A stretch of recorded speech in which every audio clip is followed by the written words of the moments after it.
ত্রয়োদশ জাতীয় সংসদ নির্বাচনে আগামী ২৮ ফেব্রুয়ারি পর্যন্ত ম্যাজিস্ট্রেসি পাওয়ার সহ মাঠে থাকবে সেনাবাহিনী, জানিয়েছেন নির্বাচন কমিশনের সিনিয়র সচিব আক্তার আহমেদ।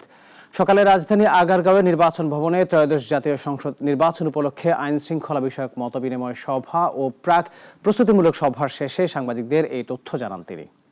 চট্টগ্রামের কিছু কিছু জায়গায় মোবাইল অ্যাক্সেসটা রেস্ট্রিক্টেড আছে, সেটাকে কি করে, রেস্ট্রিক্টেড মানে কি পুরোপুরি জায়গায় আমাদের কভার করে না, সেইটার ব্যাপারে বিষয়টা নিশ্চিত করার ব্যাপার। বডি ওন ক্যামেরা ব্যবহার করার ক্ষেত্রে ইন্টারনেট ফ্যাসিলিটিসের কথা বলা হয়েছে, যে ওখানেও যেন এটা আমরা মোটামুটিভাবে নিশ্চিত করতে পারি। আমাদের মাঠ পর্যায়ে যে electoral inquiry committee, judicial magistrate, executive magistrates এরা থাকবেন। আপনারা জানেন এর পাশাপাশি সেনাবাহিনীর ম্যাজিস্ট্রিয়াল পাওয়ার ২৮শে ফেব্রুয়ারি পর্যন্ত, আগামী বছরের ২৮শে ফেব্রুয়ারি ২০২৬ পর্যন্ত বর্ধিত করা হয়েছে, তারা সেটা এনজয় করবেন।